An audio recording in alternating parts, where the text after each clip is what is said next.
The Paris Catacombs, a series of underground tunneling tombs that stretch for over 200 miles beneath the French capital, have been called the largest cemetery in the world. The catacombs hold more than 6 million bodies within them, victims of disease and war, the victims of one of history's most brutal penal systems, and even some of the infamous guillotine. But like many places where human tragedy has occurred, the catacombs are also rumored to be haunted, and stories abound of strange figures seen lurking in the tunnels and eerie sounds that can still be heard echoing through the caverns. So join us as we look at a paranormal history of the Paris Catacombs. The story of the catacombs begins with a simple lack of space. While the area we now call the catacombs is part of the famous 14th arrondissement or district, originally it was part of a small village known as Denfert. In the 1780s, Paris was running out of places to bury its dead. Typically, the city's poor were buried in mass graves in what was considered cursed or unholy ground. These included areas outside of town, walls, or cemeteries attached to churches.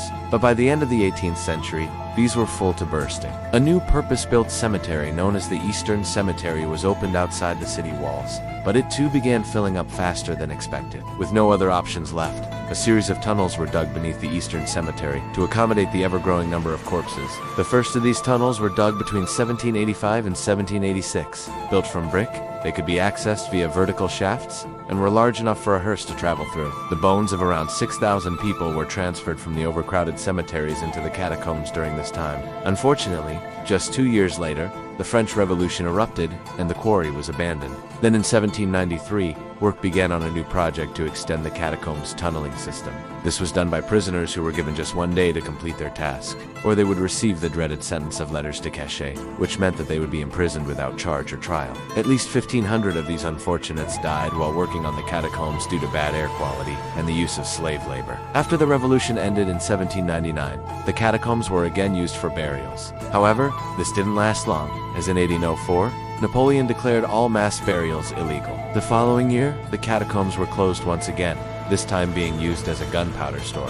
It wasn't until 1841 that the catacombs were finally opened to the public and visitors were allowed into the tunnels. In the early days, visitors were charged admission by the number of bones they brought home with them as souvenirs. But this practice soon led to some rather brazen acts of grave robbing. Today, however, the catacombs are an official historical site and museum in taking. Any relics from the site is punishable by law. The history of the catacombs is not only marked by tragedy, but also rumors of haunt. It's said that the spirits of those who died here linger still, unable to find peace. Many stories of paranormal activity surround the catacombs, some more plausible than others. One of the strangest claims about the catacombs comes from none other than Napoleon Bonaparte himself. During his exile on the island of St. Helena, Napoleon claimed that he had been visited by the ghost of a little girl he had met while visiting the catacombs during his rise to power. In his memoirs, he wrote, "I found her in the evening with a torch in her hand in the midst of a subterranean labyrinth. She was conducting a party of sightseers. I joined the group and followed her. She continued on until she arrived at a vault where she stopped, made the sign of the cross, and said, 'Here lies my father.'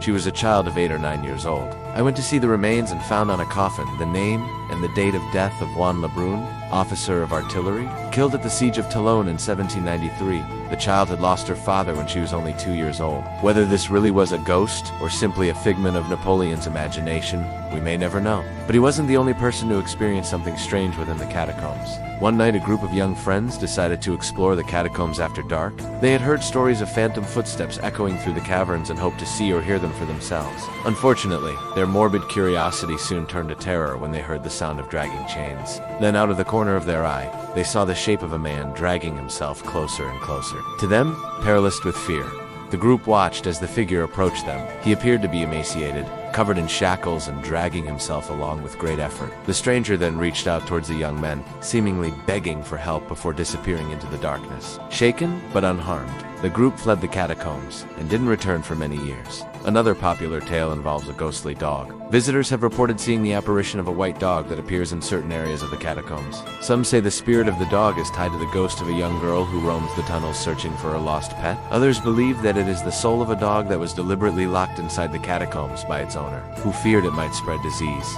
if it roamed freely through Paris.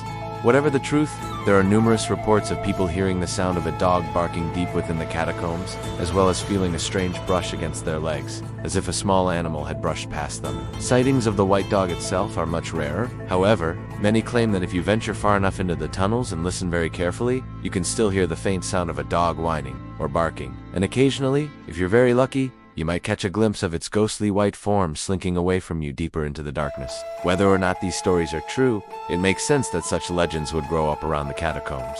With so many souls trapped within its cold, dark tunnels, it seems almost inevitable that some would refuse to move on, lingering instead to tell their stories to anyone who will listen. The sheer scale of the catacombs also plays a part in adding to the mystery and intrigue. The above-ground portion of the site is relatively small, but it's what lies beneath the surface that truly makes the catacombs such a haunting place. In total, there are over 200 miles of tunnels underneath Paris, although only a small section is open to the public. Even this small section, however, is more than enough to leave visitors feeling uneasy. As if the stories of ghosts weren't enough, the catacombs themselves are a creepy place. Those who have visited often report a strong sense of foreboding as soon as they step foot inside the tunnels.